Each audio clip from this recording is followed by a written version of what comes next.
लंबे समय बाद मैं दिल्ली आई हूँ।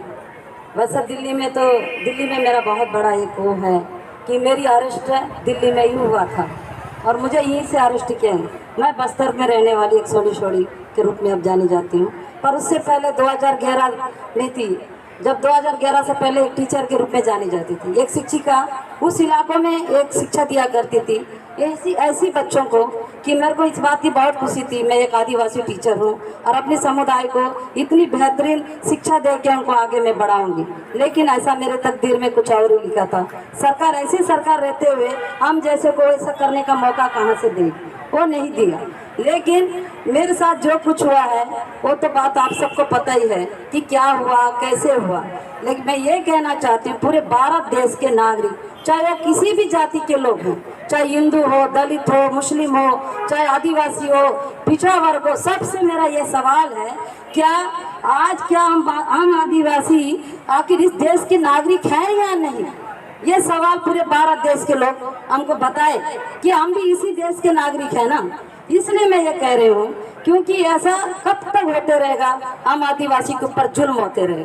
बस्तर में से कितने नरसंहार हुआ है। सलवा जुड़म को देखो, सलवा जुड़म में कितने आदिवासियों को, अनगिनत लाखों लोगों को मार दिया गया, घरों को जला दिया गया, कितने को अपना बस्तर छोड़ के दूसरे राज्यों में जाके बसना पड़ा। उसके बाद सलवा जुड़म के बाद भी आज भी वो नरसंहार खत्म नहीं हुआ। चाहे तारबल्ला में देखो 10 आदिवासी को मारा गया, उसमें कैसे हमारी महिला बहनें थे, उनका बलात्कार किया गया पहले, उसके बाद गोली चलाई गई। वो भी बलात्कार कैसे किया? पहले टांगों में मतलब गोली चलाई गई। जब वो बच्चे गिरे, मेरी महिला बहन लोग गिरे, तब उनको चीखते चिल्लाते रह गए। अब परिवार वाले अगल बगल में खड़े हुए, लेकिन पूरी बंदूक के नोक पे उनकी बलात्कार होती है, फिर उस पर गोली चलाया जाता है। वही यही उनका तुम में हुआ।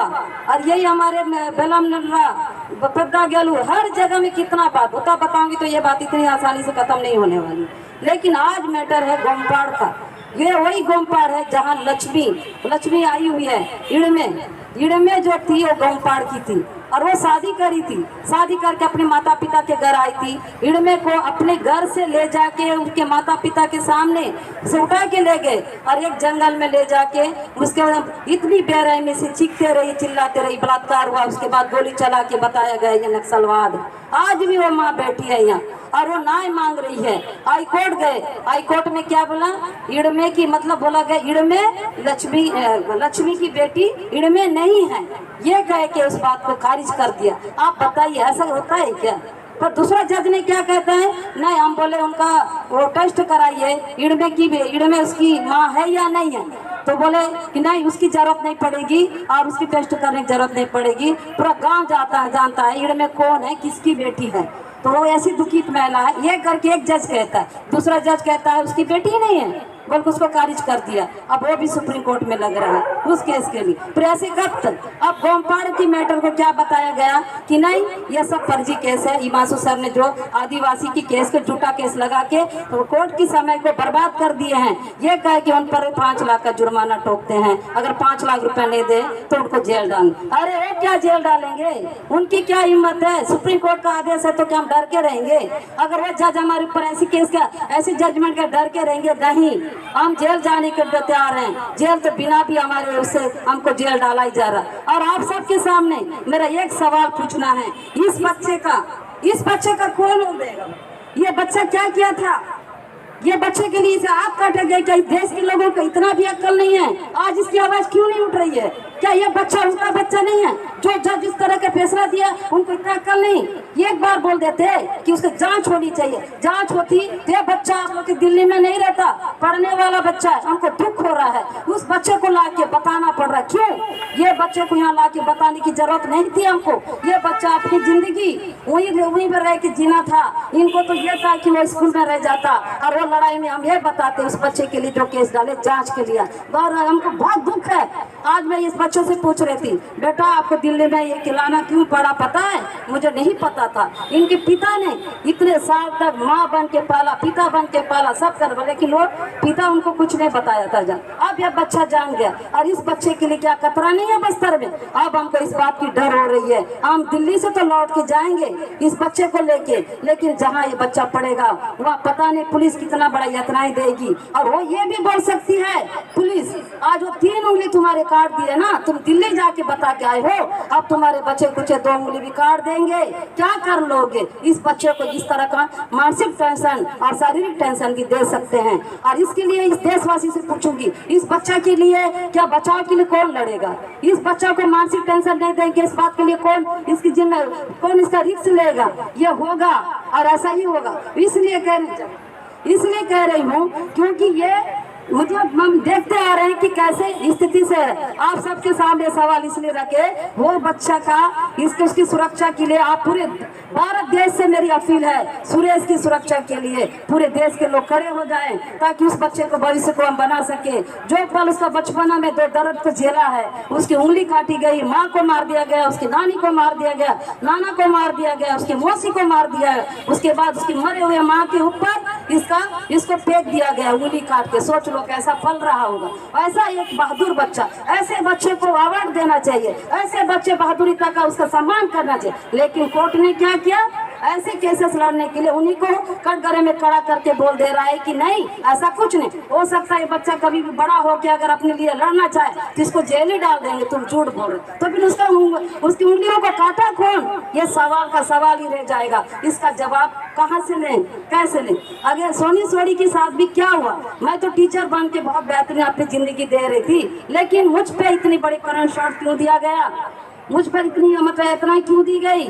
मेरे गुप्तांगों को क्यों पत्थर डाला गया? क्यों इतनी बेरहमी से पत्थर डाल के मुझे बेरहमी के साथ पूरी कुचल के मेरे को जेल के अंदर गेट में चलने लायक नहीं थी, उस गेट में मुझे एक जिंदा लाश बना के मुझे जेलों के अंदर डाल दिया गया। ये क्या है? ऐसा क्यों? और आज बताइए 12 साल बाद जिस केस के लिए मुझे जेल डाले, जिस केस के लिए जो मेरे शरीर के साथ पत्थर डाला गया, कितनी बेरहमी शर्मसार मेरे साथ क्या हुआ मैं जानती, मेरा आत्मा जानता मेरे साथ उन दिनों रातों में क्या हुआ था। उस रात में कैसे हरकतें मेरे साथ किया गया मेरे दिल में रह गया ना। लेकिन आज बता 12 साल बाद मैं बाइज्जत रिहा होती हूँ। रिहा होने के बाद क्या बोलती है सुप्रीम कोर्ट? मेरा केस को खारिज करती है। क्या बोल रही है? नहीं, आप सोनी सोनी के ऊपर छत्तीसगढ़ में कोई केस नहीं है, अब उस केस में नहीं, इस केस को खत्म किया जाए। अरे अगर मेरे ऊपर अगर छत्तीसगढ़ चलाया ना 12 साल, उस 12 साल तक मैं जेली, आज भी मैं ज्वाइनिंग नहीं मिली, आज भी मैं टीचर नहीं हूँ, आज भी मैं इस रोड में अपने समाज में उसके बीच में लड़ रही हूँ। लेकिन 12 साल बाद वो वक्त कौन देगा? और इतने आसानी से बोल दिया, लेकिन मेरे अंदर शरीर में जो पत्थर डाले, जो घिनौना तरीके के साथ मेरे साथ जो हरकत किए, उसको कौन लौटाएगा? क्या ये सुप्रीम कोर्ट को नहीं दिखता? ये कोर्ट न्यायालय को नहीं दिखता? क्यों नहीं दिखता है? क्या हम आदिवासी इसलिए? क्यों? कब तक ये चलते रहेगा? और रही सवाल आज बच्चा, लास्ट में मैं बोलना चाहती हूँ, आज पूरे देश में तिरंगा झंडा फहराने के लिए पूरे देश उत्साहित है। आप सब लोग ना, आपके सारे के दिलों में ये बातें चल रही है। अरे अब 15 अगस्त आ रहा है, 15 अगस्त आ रहा है, 15 अगस्त को बेहतरीन तिरंगा इतनी ऊंची ऊंची दिल्ली में झंडा लहराया जाता है, हमारी तो इतने बड़े बड़े उसमें सब लोग उत्साहित करा जाता है। लेकिन मैं बताना चाहती हूँ, हम आदिवासी तिरंगा झंडा फहराएं भी तो क्यों, किस लिए फहराएं? सबसे बड़ा उदाहरण है, वो बैठी है यहाँ पे इड़मे की माँ लक्ष्मी, पता है इस महिला ने, मेरी ये लक्ष्मी दीदी ने, जहाँ इलाकों में रहते, बात सच है, नक्सल नहीं है नहीं कह सकते, नक्सल अपनी जंगलों में उधर बस्तर में है, लेकिन वो अपनी लड़ाई अपनी जो एक संगठित करके वो कर रहे, उससे हमारा क्या लेना देना? उन इलाकों में लक्ष्मी बहन ने पहली बार बोल रहे थे, बड़े बड़े बातें तो करे कि इतने साल बाद वहाँ तिरंगा झंडा फहराई। क्यों फहराई? इसलिए फहराई, वो ये बोली कि नहीं, अगर मैं तिरंगा झंडा को फहराती हूँ और मैं अपनी न्याय के लिए पुकारती हूँ तो मुझे न्याय मिलेगा, मेरी बेटी को जो मारे हैं, बेरहमी से हत्या किए हैं, तो इंसाफ मिलेगा। इसलिए वो नक्सलगढ़ में और एक महिला होके या बंदूक के नोक से जाके बता रहे हैं कि हम नक्सल को ये करना है, तो कुछ बाल बाका नहीं कर सके नक्सल का। लेकिन इस लक्ष्मी बहन ने उनके बीच में एक तिरंगा झंडा को फहराई और इस लहर के साथ फहरा के पूरे लोगों के बीच फहरा के अपनी ताकत दिखाई। लगाई, वो इसलिए कि ना ही मिले। लेकिन अंत में वो झंडा को उतारी और रख के अपने पास बहुत सुरक्षित रखी थी। और मेरे से एक बात बोलती है, सोनी दीदी जिस दिन मेरे को कोर्ट ना ही देगा ना, उस दिन इस इलाके के चारों तरफ तिरंगा झंडा की लहरों की तरह पूरी जगह में तिरंगा झंडा लहरा दूंगी। यहाँ कोई काला झंडा नहीं रहेगा, ये मेरा वादा। इसलिए मैंने पहराया एक को झंडा रखी। लेकिन 2018 में मैं जाती हूँ उसके पास, तो कितने 15 लोग नुल्का तोंग में इतने को बेरहमी सत्या कर दिए, मार डाला गया। चिल्लाते रहे, चीखते रहे, और पूरे मेरे आदिवासी भाइयों को मारने के बाद जब मैं उसके वहाँ गई, गोमपाड़ से कुछ ही दूर था, जाने के बाद ये लक्ष्मीबाई ने मेरे को बोलती है, ये रख अपने तिरंगा झंडा। ये बताती है ना कि ये तिरंगा झंडा हमारे देश का संविधान को सिखाता है, इस देश में हमारा तिरंगा झंडा फहराना चाहिए, ये नहीं होना चाहिए। इस तरह से हम लगे लड़ेंगे, लीगल रूप से लड़ेंगे तो हमको न्याय मिलेगा, इंसाफ मिलेगा, बोले थे ना। मेरी बेटी को तो न्याय नहीं मिला, लेकिन ये बताओ तो आज 15 लोगों को क्यों मार डाला गया, किस लिए मार डाला गया, इसका जवाब दोगे? ये तिरंगा झंडा भी हम आदिवासी के लिए कोई न्याय और कोई इंसाफ नहीं देगा। इसलिए झंडा को आप रखो, जहाँ अच्छा लगता है वहीं पर लहराने बोलो, हमको मत दो झंडा, क्योंकि हम गुलाम देश पे रह रहे हैं, हम आदिवासी गुलाम हैं, हमको कोई आजादी नहीं है, किसी तरह का आजादी नहीं है। चाहे जंगल जाओ, चाहे अपने घरों में रहो, किसी प्रकार की कोई आजादी नहीं। जहाँ हम आजाद महसूस नहीं कर रहे हैं तो अब क्या करें? ये हालत है साथी लोग, बस्तर की इस तरह से चीजें हो रही। मेरा ये सवाल है, विकास के लिए हम कभी नहीं रोके। बार बार मोदी जी सरकार सब जगह बातें आती है, हम विकास कर रहे हैं, आदिवासी की विकास कर। अगर आज मेरे आदिवासी घुटने में अगर तक कपड़ा पहन रहे हैं, नीचे तक कपड़ा पाया, विकास है? अगर ये कह रहे हैं कि नहीं वहाँ रोड बनाने नहीं दे रहे हैं, पुलिया बनाने नहीं दे रही है, वो ये नहीं बोल रहे हैं कि आप रोड नहीं बनाओ, पुलिया नहीं, वो ये कह रहे हैं कि हमारे यहाँ कानून के दायरे में दिया गया ग्राम सभा के तहत आप लोग उससे पास करके आप रोड बनाइए, आपको जोर चाहिए बनाइए, जैसे कैंप लग रही है ग्राम सभा के तहत। ग्राम सभा से पूछा जाए कैंप लगाना जरूरी है कि नहीं, वहाँ के लोग तय करके देंगे। उसके बाद आप कैंप भी लगाओ, रोड भी बनाओ, पुलिया भी लगाओ, लेकिन वो नियम का पालन करते नहीं, इस कानून को बिल्कुल मानते ही नहीं है। तो कैसे इस बात को अगर आवाज उठाकर हमारे लिए कानून दिया है, पैसे कानून है की बातें कर रहे हैं, ग्राम सभा की बातें करें, क्यों? आज इड़मे जो है और एक इड़मे जो जेल में बंद है, वो इड़मे एक नंदराज पहाड़ के लिए फाइट की थी, लीडर बनी थी, वो इसलिए बोली थी कि हमारे पेड़ पौधे मत काटो। वहाँ कुछ नहीं तो 50-60 हजार पेड़ कटे गए थे, उसके लिए 25-30 हजार आदिवासी लड़े उस जंगलों को बचाने के लिए, उसको जेल में डाल दिए यूपी अखाड़ा लगा के। तो कैसे, क्यों? हमारे पेड़ पौधों को बचाने का अधिकार नहीं है, हमारे जल जंगल को बचाने का अधिकार नहीं है? क्या ये जल जंगल जमीन बच रही है तो क्या हमारे लिए देश के लिए नहीं है? आखिर हमारे आदिवासी जंगलों में अपनी स्वतंत्र रूप से रहना चाहते, क्यों नहीं? अगर मेरे आदिवासी को एक प्लेट पकड़ा के बोल रहे हैं, गिलास पकड़ा के बोल रहे हैं नहीं ये विकास है, अब तालीम में का, अरे नहीं खाना है हमको तालीम, नहीं पीना है तो गिलास में, क्योंकि हमारे जंगलों में ऑलरेडी सब चीज बना हुआ है। पत्ते तोड़ते हैं हम, दोनी बना के खा लेते हैं। लकड़ी में जंगल जाते हैं, लकड़ी आज गैस की जरूरत नहीं है हमको जो हमारी धरती की जरूरत है, जो हमको जंगल की जरूरत है, जो हमारी प्रकृति की जरूरत, वो हमको दे दो ना, उसमें हमको अपनी आज़ादी के साथ रहने दिया जाए। फिर नक्सल के नाम से हमको कब तक मारते हैं? इस तरह चीजें हो रही है। और एक और कितना हम बताएं, लेकिन हम सब पूरे देशवासी और आप सबके माध्यम से, लेकिन गोमपाड़ में जो चीज हुआ है उस बच्चे के लिए न्याय, और सोनी समूह अभी आई है वो भी बताएगी। अगर वहाँ बलात्कार होता है हम महिला बहनों के साथ तो क्या होता है? पहले तो उनकी इतनी बेरहम से बलात्कार करते हैं, उसके बाद उनकी नाक काट दी जाती है, उसके चेस्टों को काट दिया जाता है, आँख काट दिया निकाला जाता है, और उसके गुप्तांगों में पत्थर डाला जाता है, उसके गुप्तांगों को काट दिया जाता है। ये क्या इस तरह से बलात्कार? इसीलिए मेरे आदिवासी महिलाएं बस्तर के ही बोलते, दीदी हम मरना पसंद करेंगे लेकिन बलात्कार नहीं होना चाहिए, बलात्कार नहीं होना चाहिए। लेकिन रोके कैसे? हम भी तो उसी पीड़ा से गुजरे हैं। उसी अंधेरी रात में कितना चीखती रही, कितना चिल्लाते रही, कितना उस तरह से गई। लोग इतना बड़ा अधिकारी, मतलब ये एसपी अंकित गर्ग क्या किया मेरे ही उसके अंधेरी रात में आके पूरी मेरे साथ क्या किया क्या नहीं। आज मुझे मेरे 2 सोनी सोड़ी बन चुके हैं, मेरे अंदर में 2 सोनी सोड़ी पैदा, एक सोनी सोड़ी आज भी तड़प रही है न्याय के लिए, दूसरी सोनी सोड़ी अब लड़ रही है, अब उसको मैं न्याय नहीं दिला सक रही हूँ उस सोनी सोड़ी को। लेकिन आज एक सोनी सोनी लड़के बोल रही है कि क्या हुआ कैसा हुआ, लेकिन उस सोनी सोनी को न्याय दिलाने का इस भारत देश से मेरा ये पूछना चाहती हूँ, उसके लिए कौन लड़ेगा। वो तड़पते हुए बोलती है मुझे न्याय दिला, कब दिलाएगी मेरे को, मेरे साथ ये हुआ है ये हुआ। वो सोनी सोनी मेरे दिलों में है। आज दो सोनी सोनी बन के मैं आज भारत में इस जगह पे सब समुदाय के लिए करती हूँ, लेकिन इतना तय है जब तक जान रहेगा तब तक तो हम लड़ते रहेंगे। साथियों, मैं छत्तीसगढ़ के बस्तर के अंदर बीजापुर डिस्ट्रिक्ट भैरमगढ़ विकास खंड से हूँ।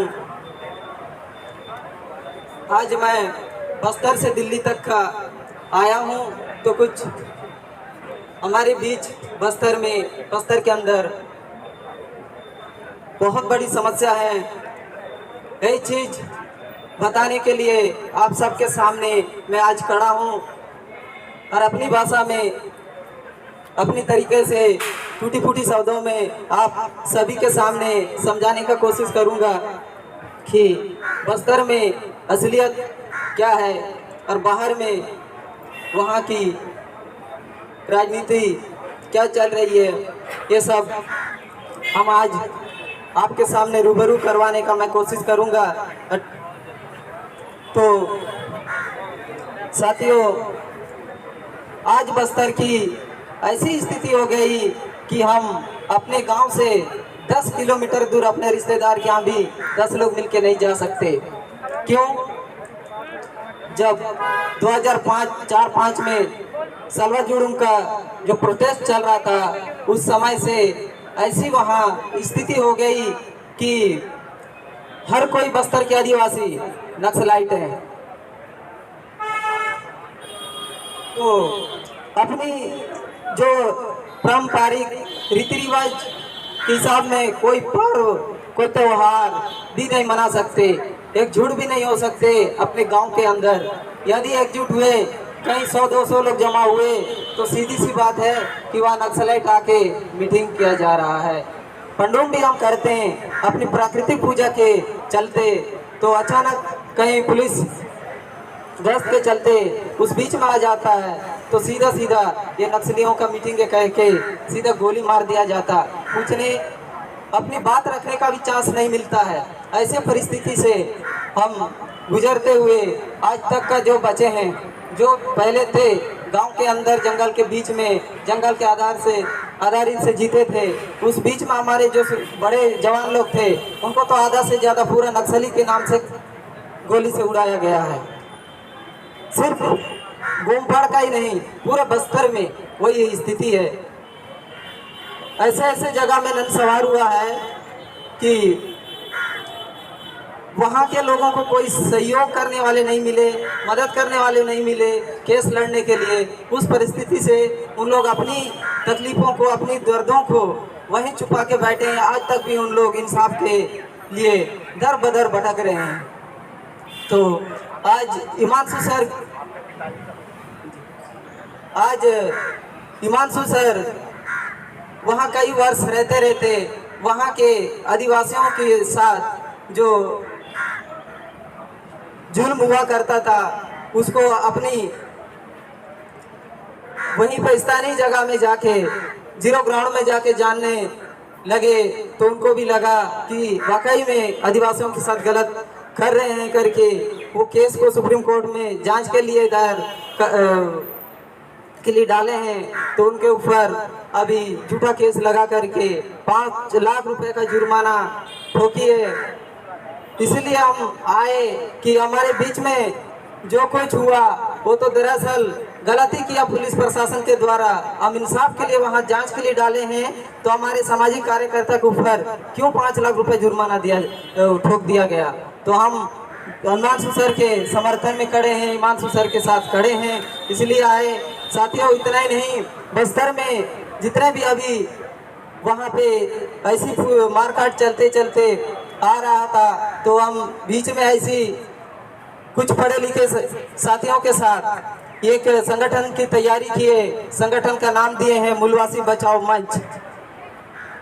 तो कई जगह मूलवासी बचाओ मंच के संगठन वाले लोग 16-17 जगह धरना दे रहे हैं और प्रदर्शन भी कर रहे हैं कि उनके बीच उनकी समस्या, वहाँ की समस्या जानने के लिए बाहर के कार्यकर्ताओं को या पत्रकारों को जब बुलाया जाता है तो पुलिस प्रशासन को पता चलने से उन लोग बीच में ही रोक देते हैं कि उधर जाना नहीं है, ठीक नहीं है, इंटीरियर एरिया है, वहाँ क्यों जा रहे हो, यहीं से वापस जाओ, वहाँ तो सब कुछ ठीक है, ऐसे कह करके उनको धमकाया जाता है।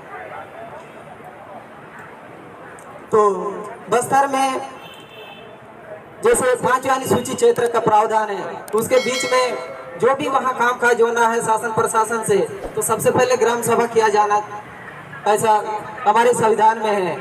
तो वहाँ के आदिवासी लोग चाहते हैं कि हम ग्राम सभा बना के अपने जरूरत चीज़ों को हम अपना ग्राम सभा लगा करके फैसला करें, प्रस्ताव पास करें, उसके हिसाब में सरकार जो भी योजना निकालना है निकाले तो उसके काम चलेगा करके। लेकिन वहाँ जैसा भी रोड बन रहा, पुलिया बन रहा, कैंप बन रहा है, उसके विरोध में हम इसलिए खड़े हैं कि यदि हम हमारी ग्रामीण क्षेत्र में रोड जाएगा, पुलिया बिठाएगा, पुलिया बनाएगा, कैंप लगाएंगे तो उससे बहुत बड़ी नुकसान हो सकती है। हमें डरा धमका के ऐसी नक्सलाइट के नाम से इनको फर्जी इनकाउंटर करके हमें मार दिया जाएगा, हमें वहां से बेदखल कर दिया जाएगा। अभी बड़े बड़े पूंजीपतियों का कॉर्पोरेट जो चल रहा है उनको देंगे तो हम बेदखल हो जाएंगे जंगल से, इसलिए हमें रोड नहीं चाहिए, पुलिया नहीं चाहिए, या कैंप नहीं चाहिए करके हम विरोध करने लगे हैं, धरना भी दे रहे हैं। तो हमें बताया जा रहा है कि तुम नक्सलियों का कठपुतली हो, जैसे नक्सली लोग बोलते हैं वैसा तुम नाचते हो।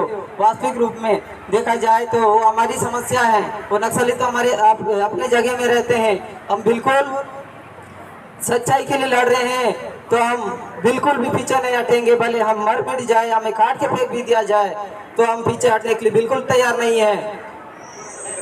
उनके गांव में 17 लोगों की हत्या हुई है। मैंने उनसे पूछा कि आप लोग अदालत गए, तो बोले नहीं। हमने कहा FIR कराई? नहीं। मैंने कहा क्यों नहीं कराई? तो वो चुप हो गए। आप समझ सकते हैं। मैच कर रहा है कोई, थोड़ा गैप आइए, गैप मैच कर रहा है सर, फ्रीक्वेंसी मैच कर रही है। मैंने इनमें जितने लोग बैठे हैं, अगर आप किसी की भी कहानी सुनना शुरू करेंगे तो आप दहल जाएंगे। इनके पिताजी को मार करके उनकी आंखें निकाल ली गई, सिर पत्थर से कुचल दिया गया, टांग अलग कर दी गई। 17 लोगों का कत्ल हुआ इनके गांव में। वो तो ये बता ही नहीं रहे, ये तो आपको सबकी तकलीफ बता रहे हैं। एक एक इंसान के साथ यहाँ इतने जुल्म हुए हैं कि आप दहल जाएंगे। और वो कहते हैं कि हमें किसी ने बताया ही नहीं कि कोर्ट जा सकते हैं। लोगों को पता ही नहीं कि कोर्ट जा सकते हैं। हम कोर्ट आए तो कोर्ट ने क्या मैसेज दिया? सुप्रीम कोर्ट ने, सोनी कह रही थी सुबह कि अब पुलिस वाले नाच रहे होंगे, तुम कोर्ट गए थे, क्या किया? अब हम और बलात्कार करेंगे और हत्याएं करेंगे। सुप्रीम कोर्ट भी हमारा कुछ नहीं बिगाड़ सकता।